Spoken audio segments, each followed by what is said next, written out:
Hey guys, welcome to Recipe Time. Today we're going to be making a chocolate chip cookie kind of bar.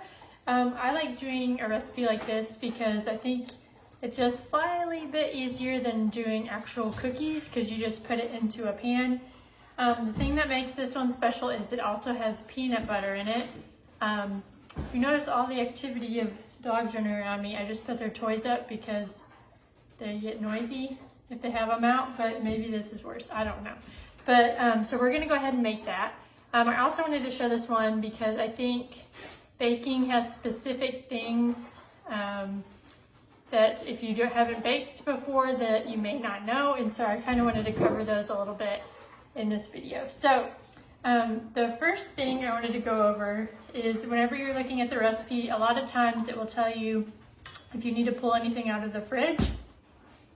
She jumped on me. For this one, you need to have butter that is at room temperature. So you want to make sure that you pull it out in enough time for it to get to room temperature so that it's soft enough to mix with the other ingredients. A lot of times too, they'll also have you bring out eggs too. I find that one isn't as important, but sometimes they will say that, so that's good to know. And then also, I think it's helpful to, again, skim the recipe, make sure you have all the ingredients, maybe pull them out of the pantry or just double check that they're in the fridge, and then make sure you have the right quantity, because that sometimes gets me too. And then I think it's also helpful to, when you're reading the recipe, see what you can do ahead of time. So for this one, I saw which ingredients I was going to be mixing together and already measured those out, put them in bowls. And so I'll kind of show you as I'm going through it. You're going to want to start off by preheating the oven to 350 degrees. And you're going to want to grease a 9x13 pan, which I've already done. So it's like this. And then because I've already had my butter out to get to room temperature, that is ready. And that's two sticks of salted butter, which is about a cup. And then you're going to need 2/3 of a cup of brown sugar. And with brown sugar, whenever you're measuring it, you'll scoop it up and press it down to make sure it's packed. And that's the correct amount. And then it also calls for 1/2 of a cup of granulated sugar. So I've added both sugars in a bowl. And you need a mixer for this one, or you can always do like a hand mixer with beaters on it, so you can do that. But I'm going to go ahead and add my butter. There's Scout. Sister, I put it out, okay? She started puppy class today, and so she should be tired, but she's not. So I have my butter in there and both my sugars, and I'm gonna mix this. It's gonna get noisy for a second.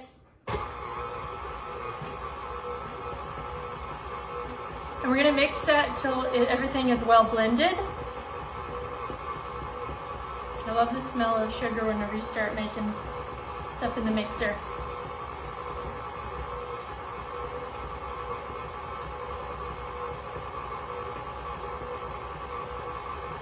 Really, making sure the butter's room temperature, I think, is one of the trickiest things to learn.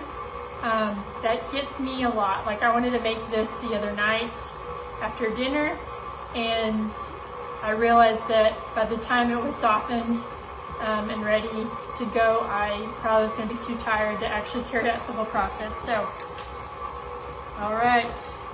So I'm going to stop it and get my spatula and kind of push it down because the butter kind of all clumped up at the top.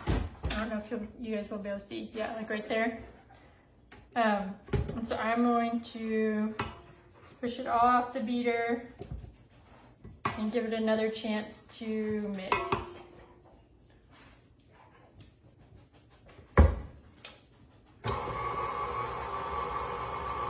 And I would say, I don't know how many teens are watching this, but if a lot of times you're not going to have room for a mixer, or you may just not, if you get like a hand-me-down because they're kind of expensive, if you don't have room or don't want one at your dorm room, I really do think a hand mixer is a good bet, and they're pretty inexpensive, and you can do a lot with them. So, okay, so that's all mixed. Actually, I think I have a little bit more butter, so I'll do one more.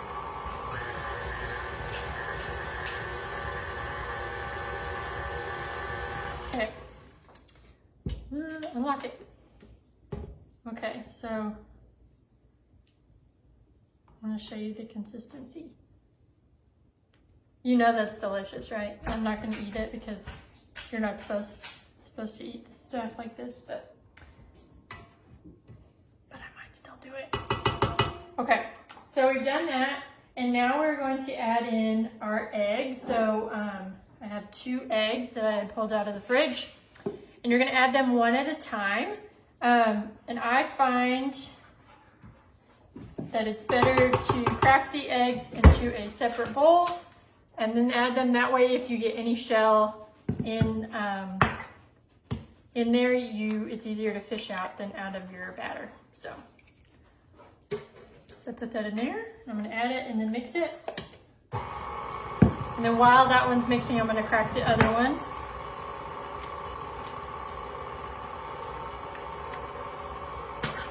Wash my hands. And I usually try to have a towel that I don't mind getting dirty next to me, so I can kind of quickly wipe my hands. So I dump that other one in, and that's going to mix, making gloopy sounds.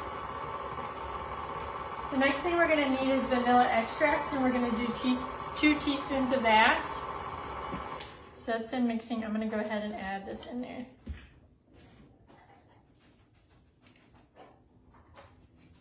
Scout, you don't need cookies. You're sweet enough. She looked at me like she knew that wasn't true, too. All right, so we're going to mix that up.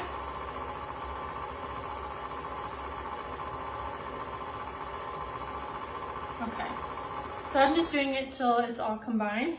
Then we're going to add our flour and our baking soda. For the flour, you want 2 1/4 cups of flour and 1 teaspoon of baking soda. And with flour, this is one of those tricky ones that I'm going to show you. You may not be able to see. With flour, I always learned that you scoop the flour and then level it off and you're not packing it. But I learned recently, like maybe last year, that you're really supposed to scoop with something else and put it in the measuring cup, because you're still packing it a little bit by scooping with that. So what I always do is use another spoon or measuring cup and then fill the one that I'm wanting to measure. So with this, I needed 2 1/4 cups, so I'm adding stuff to the cup. And then you do it, and then once you get it to kind of fill, you use a knife to go over the top and scrape off the excess flour. So I have my flour and baking soda in here. So I'm going to add a little bit at a time, just gradually do it and mix it. And once the part that I've added is mixed in, I add a little bit more. So if it's going too fast or you add too much, sometimes the flour will shoot up in your face and get everywhere. And I know that because it's happened to me multiple times.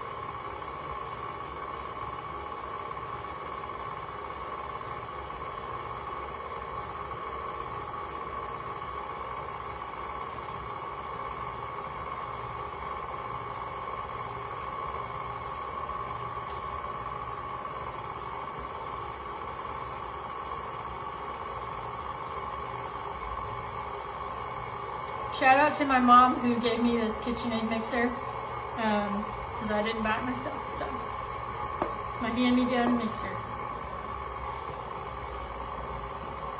And that's a testament to it because it still works amazing. Okay, so that's going to keep mixing. And I'll probably do is in a minute, stop it, scrape it down the sides, and then the mixing part, and then give it a chance to mix up again.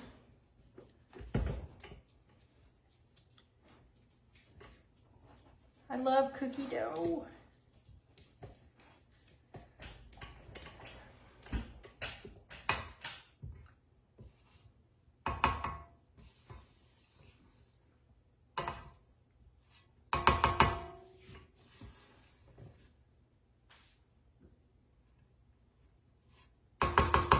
one's a little bit better. So I'm gonna go ahead and mix that again.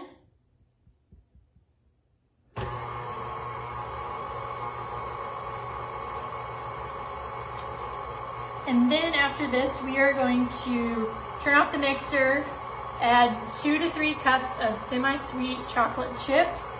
And I'm gonna mix that by hand with my spatula.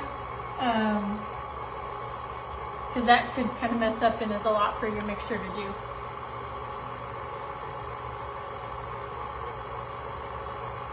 All right, so I'm gonna turn that off, unlock it, scrape it all down,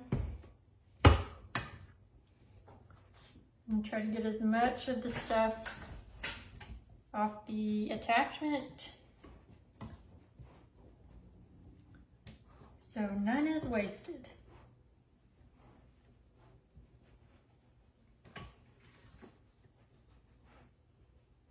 Scout's still looking for her toy.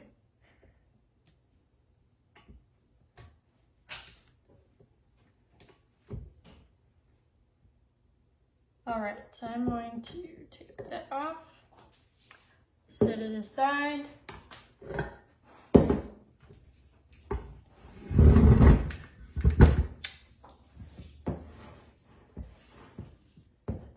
Okay, so I'm gonna measure out, I'm gonna do 2 cups of chocolate chips and see how that looks.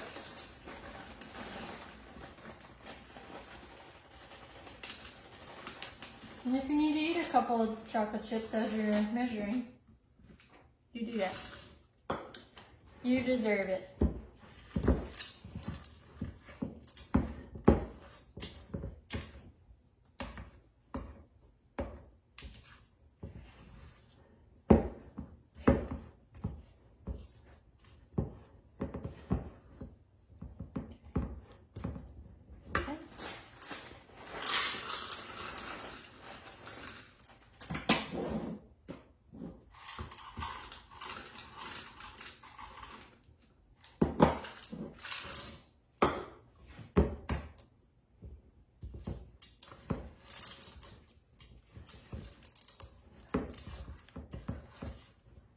If you have somebody with muscles just sitting around, maybe let them have a turn mixing all the chocolate chips in.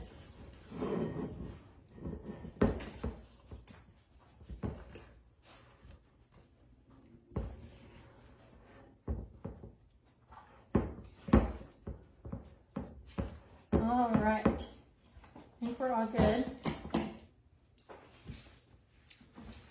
Okay, so now, I think this is the longest I've done like a segment of my cooking videos. Then we are going to add half of this cookie dough to our 13 by 9 pan. And then we're gonna add a layer of peanut butter, kind of swirl it into the cookie dough if we can, and then add the second part of the cookie dough. So, I'm gonna try to eyeball this.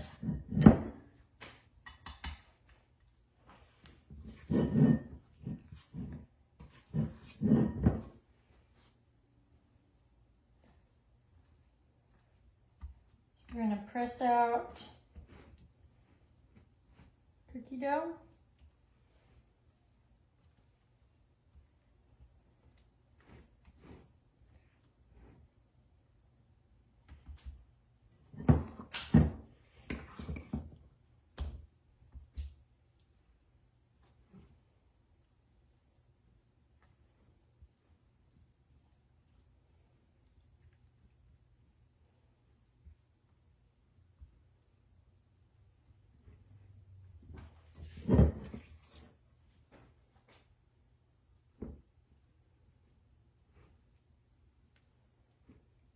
And if you need to get a different utensil to smooth this all out, you can definitely do that too, because mine's getting pretty sticky.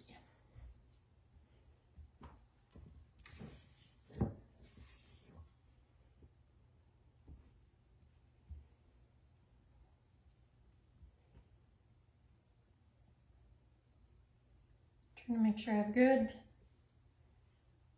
coverage on the bottom of this.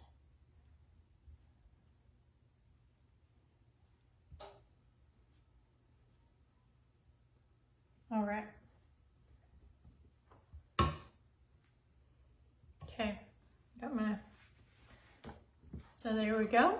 And then we are going to do 3/4 a cup of peanut butter. And I think this will be easier, so I'm going to do like 1/4 a cup at a time and drop it into it so it's a little bit easier to spread. Okay, so that's about 1/4, and then I'm going to dollop it on. That's an awful sound, I'm sorry.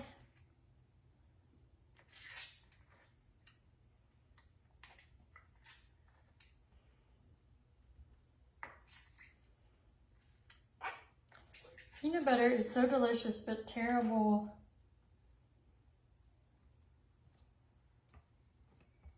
To like get out of anything.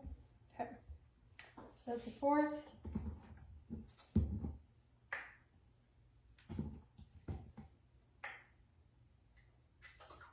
Okay, there's 2 of our 3.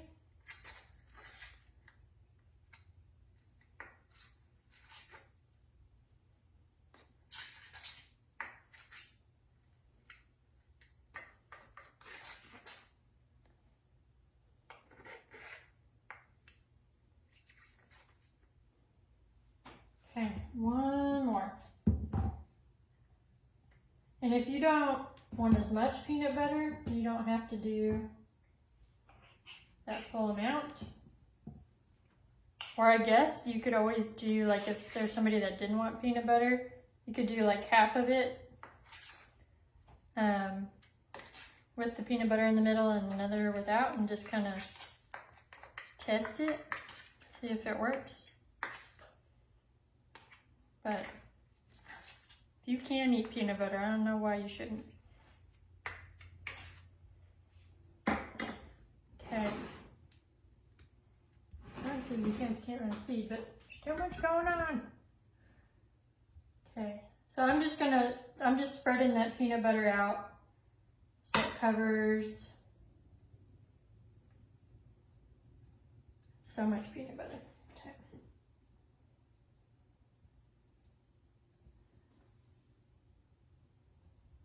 It'll be so good.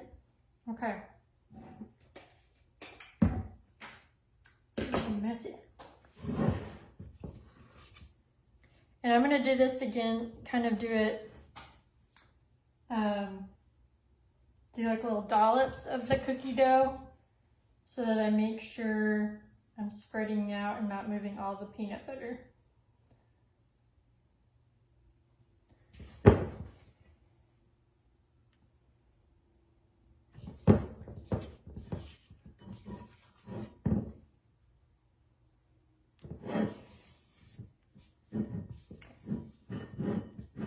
All that stuff.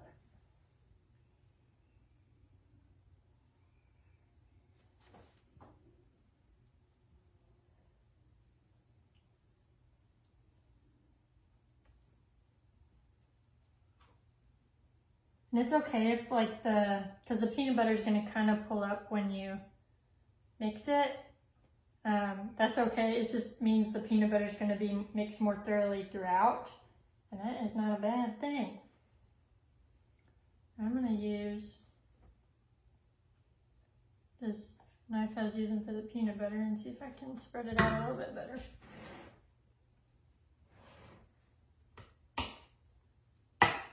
Much better. Okay. This looks so good. Oh man.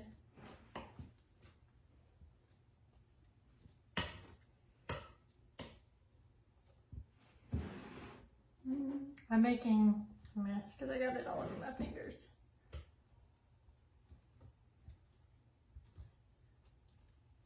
And kind of the thing now is you want to make sure you have your cookie dough all spread out even, so it kind of cooks evenly.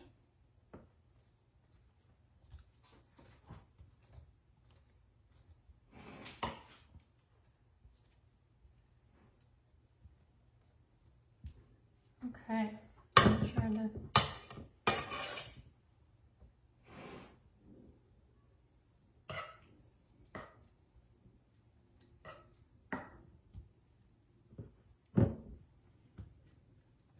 Okay. I may end up right before I put it in mess with it a little bit more, but I wanted to kind of show you guys. That's what it looks like, and you can kind of see that it's darker because the peanut butter is mixing in. But we're gonna go ahead and put this in our oven that we preheated to 350 degrees. We're gonna put in there for 20 to 22 minutes, and you can turn it halfway through, and you might just wanna check on it as it gets closer to the 20 minutes, just so you make sure you're not burning it. But I will show you guys what mine looks like when I pull it out of the oven. All right, guys, mine is all done. I'm gonna try to show it to you.